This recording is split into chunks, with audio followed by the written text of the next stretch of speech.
काय हे कसे आले आहेत सगळे फोटोज? म्हणजे प्रत्येक फोटो मध्ये तू असं खोटं खोटं हसलीयस. रेशम, प्रत्येक फोटो मध्ये तुझा वहिनी चांगली दिसलीये का तुझा दादा?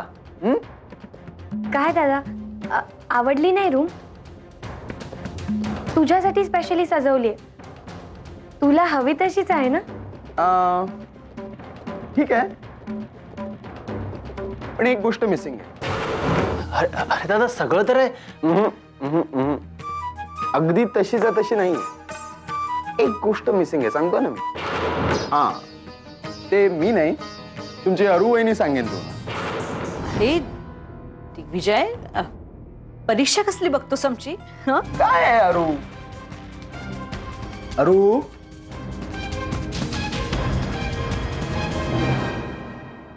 दाजी, मला वाटतं हीच वेळ आहे. आत्ताच्या आत्ता आपण निघायला हवं, नाही तर खूप मोठा प्रॉब्लेम होईल. चला दाजी. एवढं आहे माझं एक. अगं, इथून कुणालाही न सांगता जाणं बरोबर दिसणार नाही. माझ्याच बरोबर का घडतं दाजी? जे घडतं ना ते चांगल्यासाठीच घडतं. अरू, बरं झालं तू अजून गेली नाहीस. कुठली गोष्ट ती फक्त अरुंधतीला माहिती असं त्याचं म्हणणं आहे.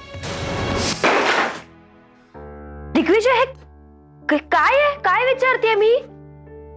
अरू, माणसाला जेव्हा राग येत असतो ना, तर तेव्हा तो हे घ्या, हे घ्या.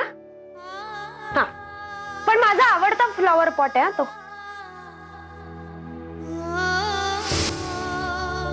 दादा, कदाचित आमच्या समोर तिला ऑकवर्ड वाटत असेल. मे बी तुला एकट्यामध्ये ती सांगेल. तुम्ही लवकरात लवकर जाऊन सायलीला सांगा. चला निघूया आता. दिग्विजयला जरा आराम करू दे. काही ऐकणार नाही आम्ही तुझं.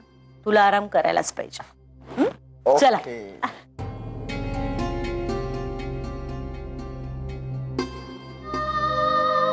अरू,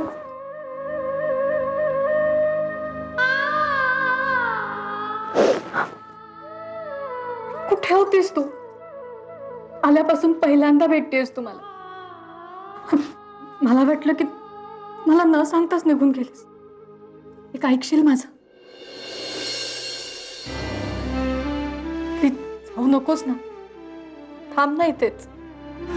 अरू, अगं आज तू होतीस म्हणून फ्लॉवर पॉटचं सांगू शकलीस मला. तुझ्यात आणि दिग्विजयांमध्ये अशा कितीतरी गोष्टी आहेत ज्या मला नाही माहिती. अरू,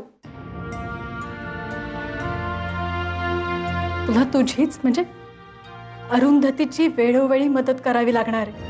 सायली, हे शक्य नाहीये.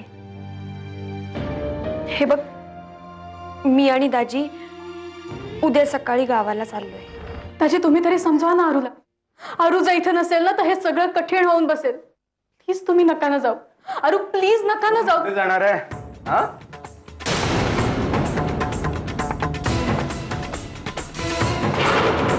अरू कोण आहेत त्या? नाही, याआधी कधीच त्यांना या घरी बघितलं नाही. त्या जाऊ बापू, ही माझी भाची, म्हणजे माझ्या मानलेल्या बहिणीची मुलगी. परवाच आली गावाकडनं. बघा बाई, तुम्ही पदर वगैरे घ्यायची काहीच गरज नाही. तुम्ही दाजींचं नातलग आहात, तर हे घर जितकं अरूचं आहे ना तितकंच दाजींचंही आहे आणि आता तुमचंही आहे. त्यामुळे हे पदर वगैरे घ्यायची खरंच काहीच गरज नाही. आणि इथे कोणी परक माणूस नाहीये. प्लीज लाजू नका. तो पदर बाजूला घ्या.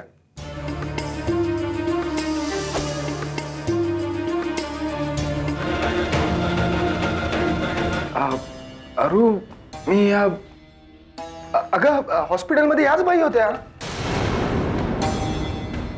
हो, मी म्हणाले होते ना तुम्हाला, त्या माझ्या नातेवाईक लागतात ते.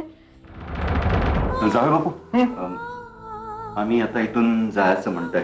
आजपर्यंत तुम्ही अरूसाठी खूप केलंय. आता प्लीज आम्हाला तुमची सेवा करू द्या. तुम्ही कुठेही जाणार नाही आहात. ओके?